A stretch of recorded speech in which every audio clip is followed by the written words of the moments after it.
প্রশ্ন করা হবে, মাইয়েত শুনতে পারবে যে মানুষ চলে যাচ্ছে হেঁটে হেঁটে।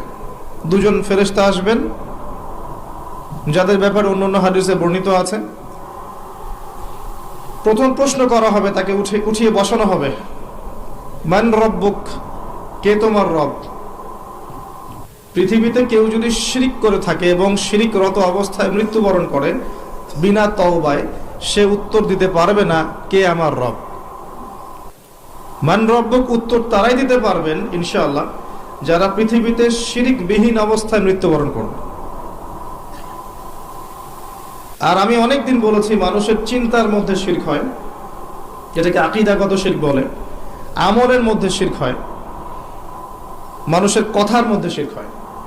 বেসিক্যালি এই তিন পদ্ধতিতে শিরক হয়ে থাকে। যেমন কেউ বিশ্বাস করে যে আল্লাহ বলতে কেউ নাই, নাউযুবিল্লাহ। কেউ বিশ্বাস করে যে মহাবিশ্ব আল্লাহ সৃষ্টি করেননি, বিগ ব্যাং থেকেই সৃষ্টি হয়েছে। কেউ বিশ্বাস করে যে আল্লাহ আছেন, আরো অনেক ইলাহ আছে। কেউ বিশ্বাস করে আল্লাহ ছাড়া কেউ রোগ ভালো করতে পারে, কেউ সন্তান দিতে পারে, আল্লাহ ছাড়া কেউ আমাকে পরকালে পার করিয়ে দিবে। এরকম চিন্তা চেতনা কারো যদি থেকে থাকে, এটা হচ্ছে বিশ্বাসগত শিরক। আমি কি বোঝাতে পারছি? কিছু আছে কর্মগত শিরক। যেমন কেউ আল্লাহ ছাড়া অন্য কাউকে সেজদা করলো, আল্লাহ ছাড়া অন্য কারো নামে কসম করলো, আল্লাহ ছাড়া অন্য কারো কাছে সন্তান চাইলো, আল্লাহ ছাড়া অন্য কারো কাছে দোয়া করলো, আল্লাহ ছাড়া অন্য কারো নামে নজর মানত করলো, আল্লাহ ছাড়া অন্য কারো নামে শপথ করলো এবং কুরবানি করলো। কুরবানি আল্লাহ রাব্বুল আলামিনের হালালকে হারাম করে দিল, আল্লাহর হারামকে হালাল করে নিল। তাকদীর, আল্লাহর তাকদীর, ভাগ্যকে অস্বীকার করলো। এমনকি আল্লাহর দ্বীনের জ্ঞান অর্জন করলো দুনিয়া পাওয়ার আশায়। নামাজ পড়লো মানুষকে দেখানোর জন্যে,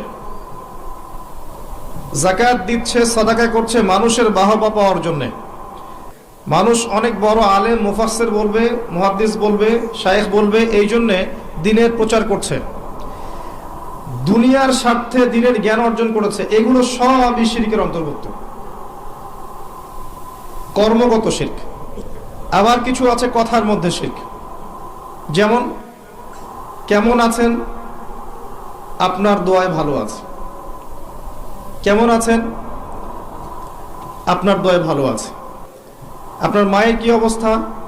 মায়ের অবস্থা ভালো, ডাক্তারটা সময় মতো না আসলে মাকে বাঁচানো যেত না। যাত্রা কেমন ছিল? জার্নি খুব ভালো ছিল, ড্রাইভার অনেক ভালো ছিল, ড্রাইভারের দক্ষতায় অ্যাক্সিডেন্ট থেকে নিশ্চিত অ্যাক্সিডেন্ট থেকে বেঁচে গেছে।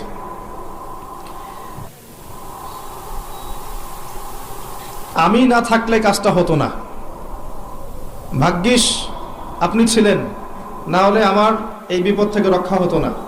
প্রচুর কথা বলতে গেলে সারা রাত চলে যাবে। কথার মধ্যে বেশি শিরক হচ্ছে এখন। এমনকি অনেক গানের লিরিক্স দেখবেন, তোমাকে ছাড়া বাঁচবো না, তুমি আমার জীবন, তুমি আমার মরণ, এ ধরনের কথা আছে না? আসমান জমিন চন্দ্র সূর্য সব তোমার, তোমার জন্য চাঁদ নিয়ে এসে দিব, চাঁদে বাড়ি বানাবো, কত কথা। এই শিরিক এবং তাওহীদ আগে শেখেন, শেখার পরে আপনি উপন্যাস পড়বেন, কবিতা পড়বেন, গানের লিরিক্সগুলো পড়বেন, দেখবেন যে শিরিক দিয়ে ভর্তি। এমনি এমনি আল্লাহ পাক বিষয়গুলোকে হারাম করেন না, এখানে শিরক আছে। অনেক ক্ষেত্রে কুফরি কথা আছে, অনেক ক্ষেত্রে আবার ভক্তি প্রদর্শন করতে গিয়ে অতি ভক্তি হয়ে যাচ্ছে। আর হারাম ইনস্ট্রুমেন্ট তো আছেই, সব মিলিয়ে বিষয়টা হারাম। তার উপরে আবার এটা আপনার সময় কিল করবে এবং আপনাকে আল্লাহর জিকির থেকে সরিয়ে রাখবে। যখন আপনি এগুলোর মধ্যে ডুবে যাবেন, ওই মোমেন্টে আপনি আল্লাহকে ডাকতে পারবেন না, ওই সময়টা ওরা খেয়ে ফেললো। সব মিলিয়ে বিষয়টা হারাম। তো এরকম কথায় অনেক শিরক হয়। তো বেসিক কথা হচ্ছে, তিনভাবে শিরক হতে পারে: আপনার কথায়, আপনার কাজে এবং আপনার চিন্তায়। কথা, কাজ এবং চিন্তাকে বিশুদ্ধ করতে পারলে তাওহীদ প্রতিষ্ঠা হবে, এবং তাওহীদের উপর থাকলে পরেই উম্মার কল্যাণ আছে। আল্লাহ পাক আমাদেরকে তাওহীদে থাকার তৌফিক দান করুন। যারা শিরক মুক্ত অবস্থায় কবরে চলে যাবে ইনশাআল্লাহ, তারা উত্তর দিতে পারবে যে রব্বি আল্লাহ, আমার রব হচ্ছেন আল্লাহ। যখন দ্বিতীয় প্রশ্ন করা হবে, মা দীনুক, দুনিয়াতে যারা দিন ইসলামকে ঠাট্টার ছলে গ্রহণ করেছে, হাসি তামাশার মতো, ইসলামের কিছু অংশ ভালো লাগে গ্রহণ করেছে, কিছু অংশ ভালো লাগে না গ্রহণ করে নাই, যতটুকু করলে কোনো সমস্যা হয় না করে, যেটা করলে সমস্যা হয় করবে না, ইসলামকে পরিপূর্ণ জীবন ব্যবস্থা রূপে বিশ্বাসই করে না, মনে করে ইসলাম এই যুগে চলে না ওই যুগে চলতো, ইসলাম সেকেলে ব্যাকডেটেড, এখন আমরা আধুনিকতার সময় আছি ইত্যাদি, ইসলামের সব বিধান এখন আসলে প্রযোজ্য নয়, এগুলো আগে চলতো এখন হয়তো চলে না। যদি ইসলাম সম্পর্কে এমন ধারণা থাকে মানুষের, সে উত্তর দিতে পারবে না যে মা দীনুক, তোমার দিন কি।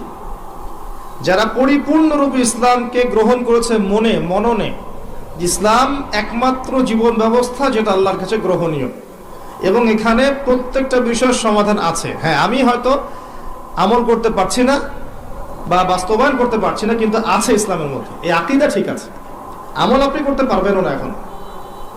এখন যে যুগ চলছে, এই যুগে আপনি পরিপূর্ণ ইসলাম পালন করতে পারবেন না। বড় গলায় বলে আসলে লাভ নাই, খুব বড় গলায় বলে লাভ নাই যে আমরা সবাই পরিপূর্ণ মুসলিম। যদি এটাই সত্য হতো তাহলে আমাদের আজকে অবস্থা হতো না। নাসুল্লাহ ফানাসিয়াহুম, তারা আল্লাহকে ভুলে গেছে, আল্লাহ তাদেরকে ভুলে গেছে। অনেক আয়াত আছে, আমি আস্তে আস্তে ওদিকে যাব।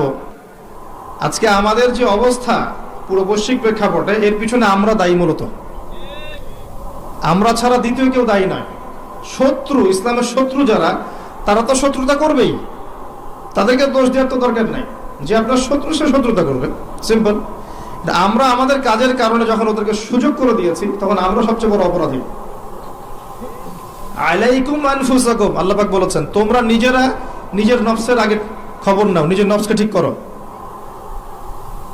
লা ইয়াদুররুকুম মান দাল্লা, যারা পথভ্রষ্ট হয়ে যাবে, এদের পথভ্রষ্টতা তোমাদের কোনো ক্ষতি করবে না। ইনিহতাদাইতুম, যদি তোমরা হেদায়েতের উপর থাকো, যদি তোমরা পরিপূর্ণ হেদায়েতের উপর থাকো, তাহলে যারা পথভ্রষ্ট হয়ে যাচ্ছে বা গেছে, এদের পথভ্রষ্টতা তোমাদের কোনো ক্ষতি করবে না। ইলাল্লাহি মারজিউকুম জামিআন, তোমরা সবাই একসময় আল্লাহর কাছে ফিরে যাবে। ফায়ুনাব্বিউকুম বিমা কুনতুম তা'মালুন, আল্লাহ পাক জানিয়ে দিবেন তখন তোমরা কি করেছে। এই আয়াতের মধ্যে সব কারণ এবং ওষুধ দেয়া আছে, সিচুয়েশনের কারণ দেয়া আছে, যে আমরা নিজেদের ফিকির করা বাদ দিয়েছি, সবসময় অন্যের ফিকির করি, অন্যের সংস্কার, অন্যের ইসলাহ, অন্যের দোষ ধরা, অন্যকে উন্নতি অগ্রগতি প্রগতি এগুলো চিন্তা করি, নিজের বেলায় খবর নাই। প্রথম কারণ আমাদের আত্মশুদ্ধি নাই। প্রথম মেজর কারণ আত্মশুদ্ধি নাই। আমি যে বলছি আমারও নাই। বড় গলায় কথা বলা সহজ, বাস্তবতা হচ্ছে এই, আমরা প্রত্যেকেই অপরাধী। বক্তা, শ্রোতা, আলেম, জালেম, যত মানুষ আছে আমাদের এখানে চারপাশে, সবাই পাপী, সবাই অপরাধী, এবং প্রত্যেকেই যার যার দায়িত্ব অবহেলা করেছি। আলাইকুম আনফুসাকুম, তোমরা আগে নিজেদের নফস ঠিক করো। যারা পথভ্রষ্ট হয়ে গেছে, ওদের পথভ্রষ্টতা তোমাদের কোনো ক্ষতি করবে না। আগে নিজে ঠিক হও। আমরা দেখবেন সবসময় মানুষের সংস্কারের চেষ্টা করি, মানুষের ভালো, মানুষের কল্যাণ, মানুষকে পথ দেখাতে চাই, নিজেই পথ পাই না। এটা বাস্তবতা। দেখবেন পৃথিবীতে মুসলিমদের যতগুলো কান্ট্রি আছে, যত সামরিক বাহিনী আছে, যত অস্ত্র আছে, যত সম্পদ আছে, যত জনবল আছে, এটা পৃথিবীর অন্য কোনো জাতির নাই, কোনো জাতির নাই। না ইহুদিদের, না খ্রিস্টানদের, না মুশরিকদের, কারো নাই। মরক্কো থেকে নিয়ে দেখবেন ইন্দোনেশিয়া পর্যন্ত পুরো চেইন, মনে হবে একটা চেইন রাষ্ট্র, সব মুসলিমদের, সবাই মুসলিম। মাঝখানে একটা রাষ্ট্র ইসরায়েল, ওই একটা রাষ্ট্রই সবকে ধুয়ে রেখেছে, ছেড়ে দিয়েছে। এটা কি মেনে নেওয়া যায়? এটা বাস্তব। একটা শত্রু 100টা, মানে 100 জন জনবলকে পরাজিত করতে পারে? পারে না। পারলো কেমন করে? ওই যে আলাইকুম আনফুসাকুম নাই, নিজেদের নফসের খবর নাই। আমরা সুদ খাই, আমরা সুদ খাই। আমাদের ছেলেমেয়েরা জেনা করছে, আমাদের ছেলেমেয়েরা, আমাদের যুব সমাজ দেখবেন পর্ণাসক্ত, গার্লফ্রেন্ডের পিছনে সময় নষ্ট করছে। আমাদের যুব সমাজ, ঠিক বলুন না? আপনি ঠিক বললেও ঠিক, না বললেও ঠিক। আর আমি ঠিক বেঠিক বক্তা নই, কোনোদিন আমাকে শোনেন নাই ওয়াজ মাহফিলে বলতে, বলেন ঠিক না বেঠিক। আমি বলবো কি জন্য ঠিক না বেঠিক? যেটা ঠিক সেটা তো ঠিকই, আর যেটা বেঠিক সেটা বেঠিক। তা আপনি বললেই সেটা ঠিক হবে না তো। আর আপনি বেঠিক বললেও তো বেঠিক হবে না, সেটা ঠিক থাকবে। যদি সব মানুষ বলে সুদ হারাম, সব মানুষ যদি বলে সুদ হালাল, সুদ কি হালাল হয়ে যাবে? সবাই যদি বলে মদ হালাল, হালাল হয়ে যাবে? হবে না। পর্দা, আমরা বলছি পর্দা ফরজ, আর বেশিরভাগ মানুষ যদি বলে পর্দা করার দরকার নাই, পর্দা শেখের প্রথা, তাহলে কি পর্দা হারাম হয়ে যাবে? আল্লাহ যা বলবেন সেটাই ঠিক, রাসূল যা বলবেন সেটাই ঠিক, এর বাইরে কোনো ঠিক বেঠিক নাই। যে কথাটা বলছিলাম, দেখবেন আমরা মুসলিমরা সুদ খাই, আমরাই সুদ খাই। একজন মনে করেন নন মুসলিম, সে সুদ খাচ্ছে, ইহুদি সুদ খাচ্ছে, ধরেন খ্রিস্টান সুদ খাচ্ছে, ওদের সাথে আমাদের কি সম্পর্ক? ওদের কিতাবের মধ্যে তো সুদের এত ভয়াবহতা নাই, ওদের হাদিসের মধ্যে তো এত সুদ সম্পর্কে বিস্তারিত বলা নাই, এবং তারা তো মুহাম্মদ সাল্লাল্লাহু আলাইহি ওয়াসাল্লামকে স্বীকারও করে নাই। তারা তো প্রকাশ্যে আমাদের শত্রুতা করছে। ওদের কথা বাদ দেন, মুসলিমরা সুদ খাচ্ছে কেন? কোন উত্তর নাই। উত্তর হচ্ছে নিজের নফস নষ্ট হয়ে গেছে, দুনিয়া, পরকাল ভুলে গেছি। বাল তুসিরুনাল হায়াতাদ দুনিয়া, কিন্তু আল্লাহ বলেছেন ওয়াল আখিরাতু খায়রু ওয়া আবকা। মুসলিমরা মদ খাচ্ছে না? এমন মুসলিম জেনারেশন আছে না এখন, এই যে আমাদের ইয়াং জেনারেশন, এদের ম্যাক্সিমাম দেখবেন মাদকাসক্ত। মাদকাসক্ত বলতে বোঝাচ্ছি মিনিমাম স্মোক করে, এটাও তো মাদক। এখান থেকে শুরু হয়ে ইয়াবা পর্যন্ত যায়, এবং এদের মধ্যে বেশিরভাগই দেখবেন জেনারেল শিক্ষিত। মাদ্রাসার ছেলেপেলে কিন্তু এত বেশি এডিক্টেড না, খুব কম, হয়তো 1% হবে না, 2% হবে না। তাহলে কি শিক্ষা দিচ্ছি আমরা এখানে? মাদ্রাসার দিকে যে আঙ্গুল তুলছি মাঝে মাঝে, এখানে কি শিক্ষা দিচ্ছি? কলেজ ইউনিভার্সিটি তো আমরাও পড়েছি।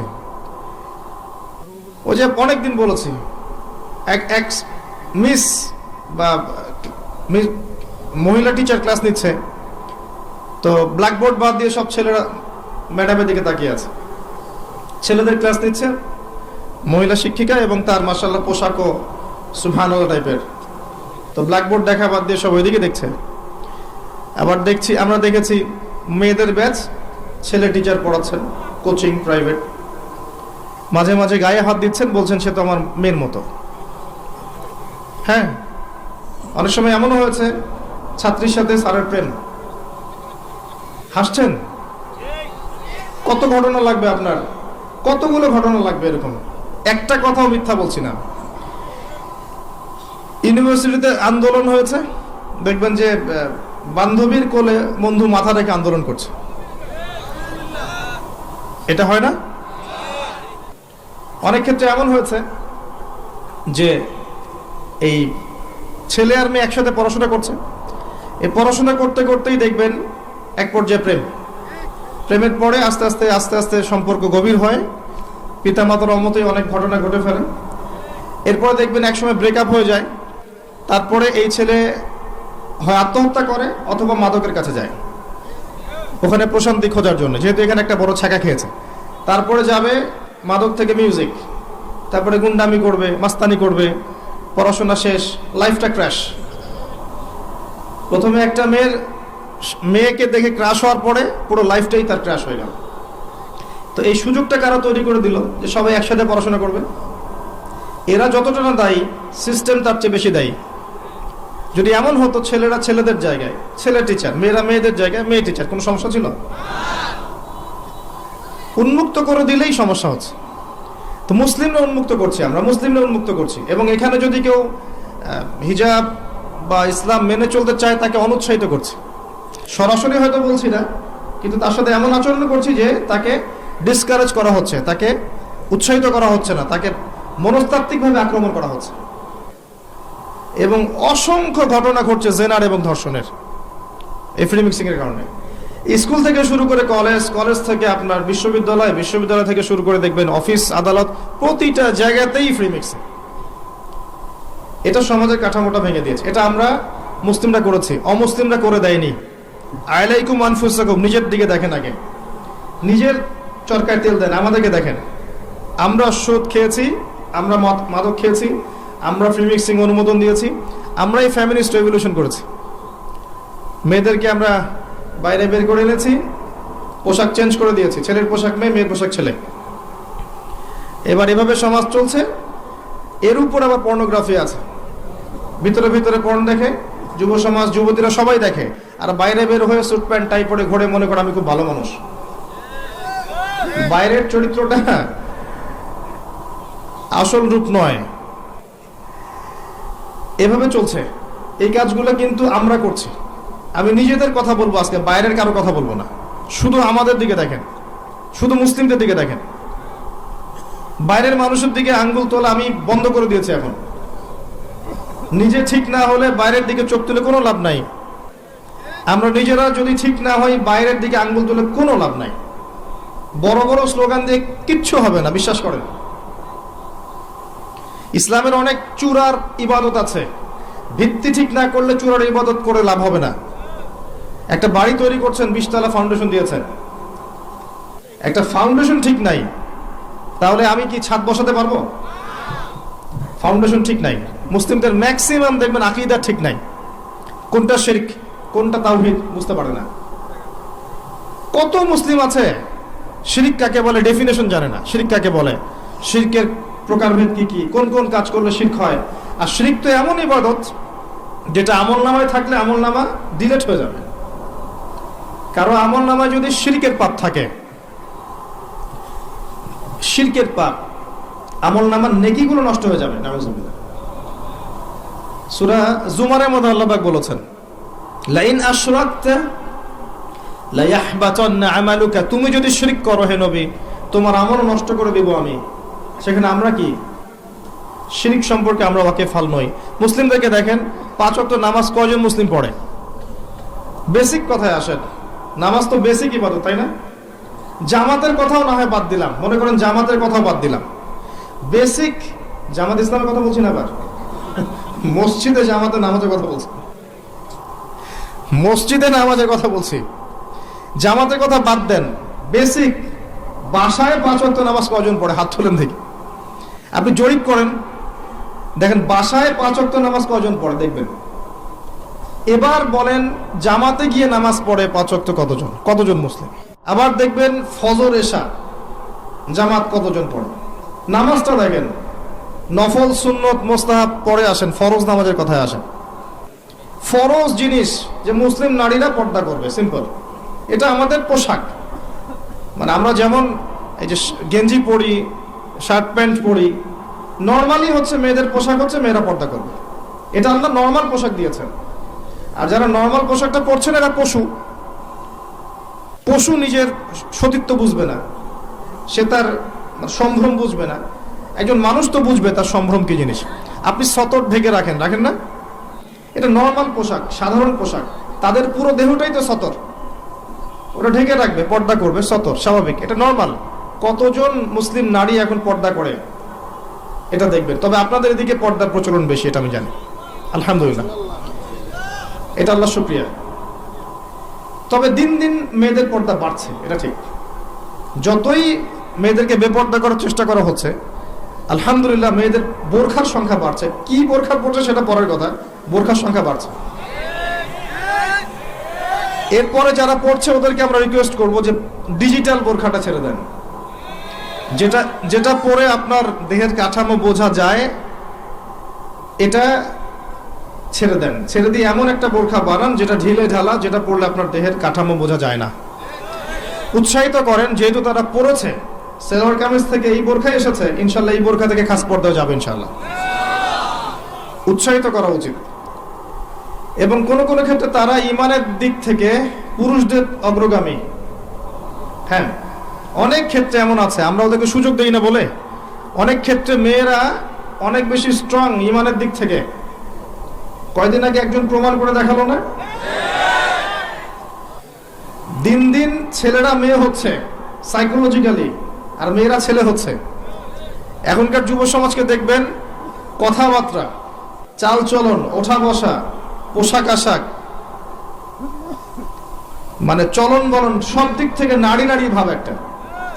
গলার ভয়েস, কথা বলার স্টাইল, পোশাক আশাক, অঙ্গভঙ্গি, রুচিবোধ সব দেখবেন মেয়েদের মতো হয়ে গেছে। পুরুষের সেই গায়রত, শৌর্যবীর্য, ব্যক্তিত্ব, গলার ভয়েস কিছুই নাই, দেখবেন, খেয়াল করে দেখেন। আর মেয়েদেরকে দেখবেন তারা দিন দিন ছেলের মতো শেপ নিচ্ছে, ওদের গলার ভয়েস চেঞ্জ হচ্ছে, অ্যাটিটিউড চেঞ্জ হচ্ছে, বডি ল্যাঙ্গুয়েজ চেঞ্জ হচ্ছে, পোশাক চেঞ্জ হচ্ছে, এবং সমাজে পুরুষদের জায়গায় তারা চলে আসছে। মাশাআল্লাহ, এটা আমাদের জন্য অপমানজনক। এবং অনেক ক্ষেত্রে ইমানের ক্ষেত্রে তারা পুরুষদের অগ্রগামী হয়েছে, এটা আমরা বুঝতে পারছি দিন দিন। যখন পুরুষদের গায়রত কমে যাবে, আল্লাহ পাক মেয়েদের হাতে পতাকা দিবেন ইনশাআল্লাহ। দেখেন, একজন নারী ইসমাঈল আলাইহিস সালামের মতো সন্তান জন্ম দিতে পারে। একজন নারী, একজন মুত্তাকি দিনদার মেয়েই পারবে ওমর রাদিয়াল্লাহু আনহু, খালিদ বিন ওয়ালিদ রাদিয়াল্লাহু আনহু তাদের মতো প্রজন্ম জন্ম দিতে। যাই হোক, আমি যে কথাটা বলতে চাচ্ছিলাম যে প্রবলেমস আমাদের মধ্যে আছে। আমরা শিরক করছি, আমরা বিদআত করছি, আমরাই করছি। আমাদের যুব সমাজ সুন্নত চিনে না, তাওহীদ চিনে না। 5 ওয়াক্ত নামাজ পড়া মানুষের সংখ্যা দিন দিন কমেছে। 5 ওয়াক্ত নামাজ জামাতে পড়ার মানুষের সংখ্যা কমেছে। দেখবেন ম্যাক্সিমাম মুসলিম কোরআন তেলাওয়াত করতে জানে না, কোরআনুল কারীম রিডিং পড়তে জানে না। আবার যারা জানে তাদের মধ্যে অনেকেই, বেশিরভাগই দেখবেন অর্থ বোঝে না।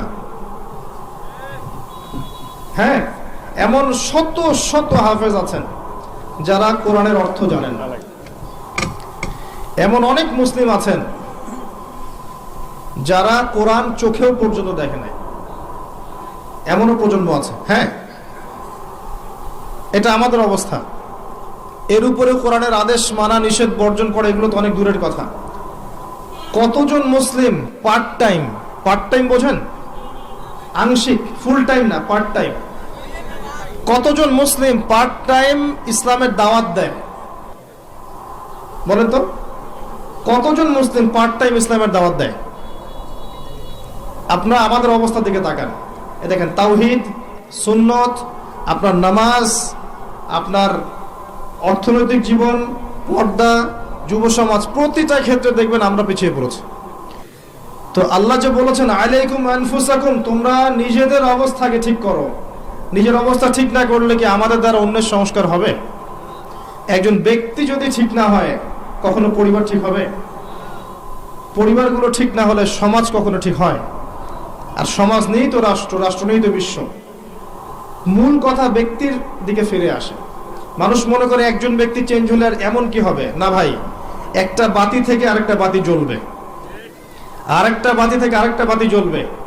এভাবেই দেখবেন আস্তে আস্তে আলোকিত হবে পরিবেশটা, অন্যথায় হবে না। রাসূলুল্লাহ সাল্লাল্লাহু আলাইহি ওয়াসাল্লাম মক্কার 13 বছর ধরে একটা একটা করে বাতি জ্বালিয়েছেন। জ্বালান নাই? এই বসেন এখানে, কি সমস্যা আপনার? এই ফটো সেশন করতে আসছেন এখানে? আশ্চর্য একটা ব্যাপার। এখানে কোরআনের কথা হচ্ছে, হাদিসের কথা হচ্ছে, আপনি পিকচার তুলছেন। সুবহানাল্লাহ, এই হচ্ছে অবস্থা। আল্লাহ পাক সূরা আরাফে বলেছেন, ওয়ালাকাদ যারানা লিজাহান্নামা কাসীরাম মিনাল জিন্নি ওয়াল ইনস লাহুম কুলুবুন লা ইয়াফকাহুনা বিহা। প্রচুর মানুষ আর জিনকে দিয়ে আমি জাহান্নাম পূর্ণ করব। কি অপরাধ? কলব দিয়েছিলাম, উপলব্ধি করতো না। যতগুলো কথা বলেছি একটাও কানে ঢোকে নাই। কুলুবুন লা ইয়াফকাহুনা বিহা, হৃদয় দিয়েছি, উপলব্ধি করে না। ওয়ালাহুম আযানুন লা ইয়াসমাউনা বিহা, কান দিয়েছি, শোনে না। ওয়ালাহুম আ'য়ুনুন লা ইউবসিরুনা বিহা, চোখ দিয়েছি, দেখে না। উলাইকা কাল আনআম, আল্লাহ পাক বলেছেন এরা হচ্ছে গবাদি পশুর মতো। দে জাস্ট লাইক ক্যাটলস, গবাদি পশু। বাল হুম আদল, বরং তার চেয়ে নিকৃষ্ট। ওয়া উলাইকা হুমুল গাফিলুন, এরা গাফিল সম্প্রদায়। আল্লাহ বলেছেন এই আয়াতের মধ্যে। মুসলিমদের অবস্থা আজকে এমন, কর্ণগুহরে কথা ঢোকে না, হৃদয়ের মধ্যে কথা প্রভাব ফেলে না। চোখ আছে, আল্লাহ চোখ দিয়েছেন, দেখে না। সারা দিন লৌকিকতা নিয়ে ব্যস্ত হয়ে আছে, বেসিক কোনো কাজই নাই। আমি বেসিকের কথা বলেছি না, 5 ওয়াক্ত সালাত। আপনি জরিপ করে দেখেন কতজন মানুষ নামাজ পড়ে, কতজন মুসলিম কোরআন তেলাওয়াত করতে পারে, জরিপ করে দেখেন। জরিপ করে দেখেন সুদ ছাড়া কতজন মানুষ চলছে, কয়জন মানুষের পরিবারে হালাল রিজিক যাচ্ছে, কতজন পরিবার, মুসলিম পরিবারের মেয়েরা পর্দা করে, কতটা মুসলিম পরিবারের ছেলেরা ওযুর ফরজ কয়টা সেটা জানে। বিবি, এমবিএ, ডক্টরেট সব করে শেষ করে ফেলেছে, ওযুর ফরজ কয়টা বলতে পারবে না। নামাজের ওয়াজিব কয়টা, ফরজ কয়টা, আহকাম আরকাম কিছুই বলতে পারবে না। যাকাত দিতে হয় কিভাবে, নিসাব সেটাও বলতে পারবে না। এই মুসলিমদের অবস্থা। বড় বড় স্বপ্ন দেখছেন, দিন কায়েম, জিহাদ, খেলাফত, কিচ্ছু সম্ভব না এখন মুসলিমদের দ্বারা। এগুলোর কিছুই সম্ভব না। এই প্রজন্ম দ্বারা অন্তত পক্ষে সম্ভব না। আল্লাহ পাকে এমন প্রজন্ম নিয়ে আসবেন ইনশাল্লাহ, যারা এমন গবাদি পশু হবে না, তাদের হাতে আল্লাহ পাকে দায়িত্বগুলো দিবেন ইনশাআল্লাহ। আমাদের দ্বারা এগুলো হবে না। আমরা এখন যে হালতে আছি, এই হালতে আমাদের পক্ষে সম্ভব না। আল্লাহ রাব্বুল আলামিন কোরআনে বলেছেন, ওয়াইন তাতাওয়াল্লাউ ইস্তাবদিল কওমান গায়রাকুম, তোমরা যদি দায়িত্ব পালন করতে না পারো, তোমরা যদি তোমাদের উপর অর্পিত দায়িত্ব পালন না করো, আল্লাহ পাক অন্য কওমকে তোমাদের জায়গায় নিয়ে আসবেন। সুম্মা লা ইয়াকুনু আমসালাকুম, এরা তোমাদের মতো এরকম অপদার্থ হবে না। সুম্মা লা ইয়াকুনু আমসালাকুম, এরা তোমাদের মতো অপদার্থ হবে না। দিনের বেসিক ঠিক নাই ভাই, আমাদের দিনের বেসিক জিনিস ঠিক নাই, আমাদের কারো পরিবারের আদর্শ ঠিক নাই। আমরা মনে করছি যে আমাদের পরিবারগুলো সব জান্নাতের টুকরা, প্রত্যেকটাই জাহান্নামের টুকরা, ইল্লা মাশাআল্লাহ।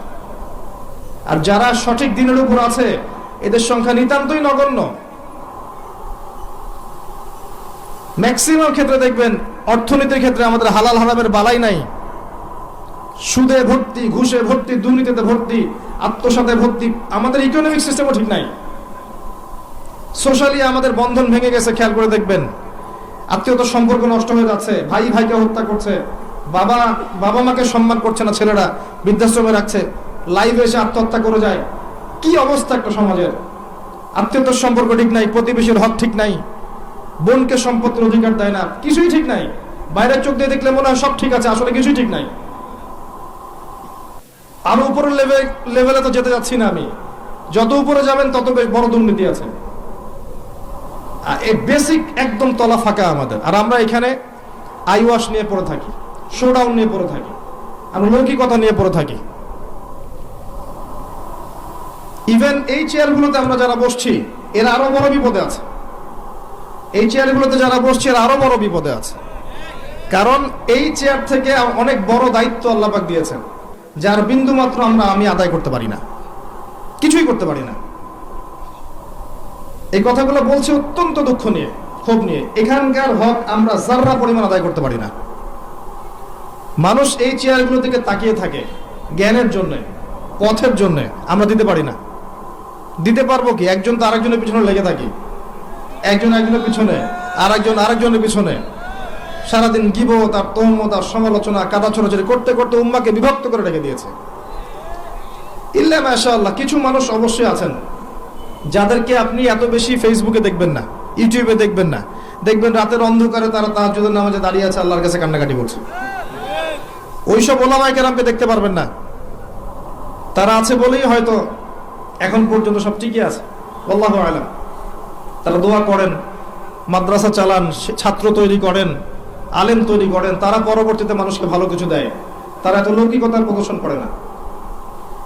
পরকালের সেলিব্রিটি আসল সেলিব্রিটি, দুনিয়ার সেলিব্রিটিজমের কোনো দাম নাই। আমাদের কমন সেন্স গুলো দিন দিন নষ্ট হয়ে যাচ্ছে, জানেন? আমাদের কমন সেন্স গুলো কমে যাচ্ছে। দেখবেন আপনার বাড়ির পাশে জোরে গান বাজছে, আপনি গিয়ে বলবেন ভাই একটু কমায় দেন, আরো জোরে বাড়াই দিবে। রাস্তা দিয়ে একটা মেয়ে যাচ্ছে, দেখবেন ওড়নাটা গাড়ির সাথে পেঁচিয়ে মেয়েটা পড়ে গেছে, দেখবেন মানুষ হা করে হাসছে। খেয়াল করে দেখবেন, মানুষ হাসবে। কমন সেন্স নাই। একটা মেয়ে বিপদে পড়ছে, ওকে দেখে হাসবে, এরকম হচ্ছে। কমন সেন্স একেবারে কমে গেছে আমাদের। দেখবেন মুসলিমরা ইবাদত করতে গিয়ে আবার দেখবেন এমন কিছুর সেজদা করছে যার নিজেরই পরকালে ঠিক না। প্রকৃতি পূজা শুরু করছে মুসলিমরা, এখন জড়বস্তুর পূজা শুরু করছে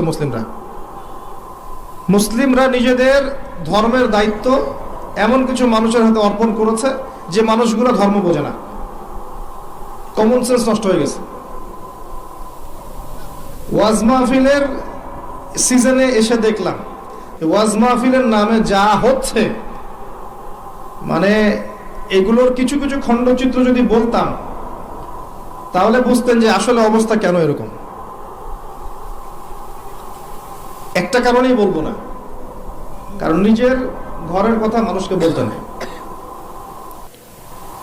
এখানে এই চেয়ারগুলোতে যতক্ষণ এমন কিছু মানুষ না বসবেন যাদের কথা এবং কাজে মিল আছে, যাদের অন্তরটা পরিশুদ্ধ পবিত্র, যারা শুধুমাত্র আল্লাহর সন্তুষ্টির জন্য আল্লাহর দ্বীনের খেদমত করতে চান, যতক্ষণ পর্যন্ত এই মানুষগুলো এই চেয়ারগুলোতে না বসবে ততক্ষণ পর্যন্ত এই কথাগুলো মানুষের কলবে তাসির করবে না। প্রচুর কথা শুনেছেন সারা জীবনে, কতগুলো কথা আপনার কলিজে আঘাত করেছে এটা খেয়াল করবেন। এক রাত মাহফিল করলাম, বাসায় গিয়ে চলে গেলাম, ঘুমিয়ে গেলাম, বাকি দিনগুলো নর্মাল স্বাভাবিকভাবে যাচ্ছে। এটাই যদি হয়ে থাকে তাহলে এই মাহফিলের উদ্দেশ্য সফল হবে না। একটা কনস্ট্রাকটিভ বিষয় জানবেন, বুঝবেন, এটা আপনার জীবনে প্রভাব বিস্তার করবে, এটা আপনি আরো 10 জনকে বলবেন, প্রচার করবেন, প্রসার করবেন, তখন গিয়ে এটা সার্থকতা লাভ করবে। আমার অভিজ্ঞতায় গাড়ি থেকে নামবো বা একজন নামবে, সেখানে একটা আইওয়াস, সেখানে একটা শোডাউন, নামছি আমি, শোডাউন, চারপাশে 10 জন ক্যামেরা নিয়ে দাঁড়িয়ে থাকবে, মানে কি একটা অবস্থা, মানে মনে হয় জান্নাত থেকে একজন জান্নাতের সার্টিফিকেট প্রাপ্ত মানুষ নেমে আসছে। এত লৌকিকতার কি দরকার আছে? এত ফটো সেশন কেন করতে হবে? হেঁটে হেঁটে আসবে, মানুষের ঠেলায় আসা যাচ্ছে না, কি সে, তাকে নিয়ে এত ব্যস্ত হওয়ার কি আছে? তিনি আসবেন আল্লাহর জন্য বিনয়ের সাথে হেঁটে আপনাকে 2টা কথা শোনাবেন দিনের, সিম্পল। তিনি কি ভোট চাইতে আসছেন?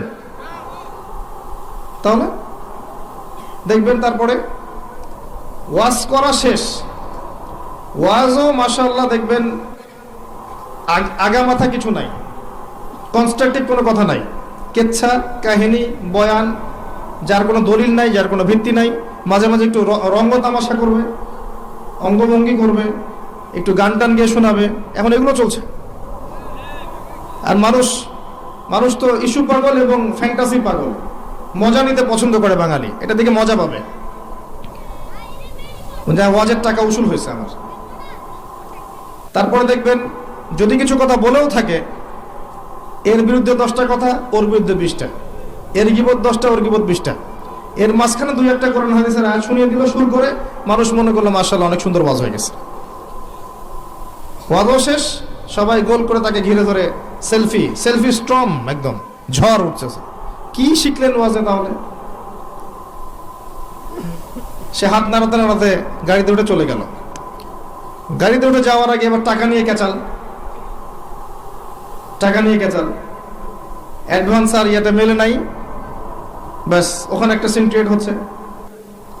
তারপর দেখা যাবে আয়োজক করেছে এমন মানুষ যারা ওদের উদ্দেশ্য সার্থক হয়ে গেছে, মাহফিল শেষ, হুজুরের আর কোনো খবর নাই, সে এবার নিজের টাকায় গাড়ি ঢেলে বাসা নিয়ে যাচ্ছে। বিভিন্ন চিত্র দেখতে হয়েছে আমাকে এই সিজনে। এই অল্প কিছু কথা বলবো, মানে ভিতরটা এত নোংরা হয়ে গেছে আমাদের, এই কারণে বাইরের অবস্থা এমন হচ্ছে। আমি একটা কথাই বলবো আজকে, বাজে একটা টপিকে কথা বলবো শুধু, সেটা হচ্ছে আলাইকুম আনফুসাকুম, নিজের নফসকে ঠিক করেন, আত্মশুদ্ধি অর্জন করেন, নিজে ঠিক হন, বাকি সব ঠিক হয়ে যাবে ইনশাআল্লাহ। আমি এটা আমাকে বলছি আগে, এরপর আপনাদেরকে বলছি। আল্লাহ পাক বক্তা শ্রোতা উভয়কে আমল করার তৌফিক দান করুন।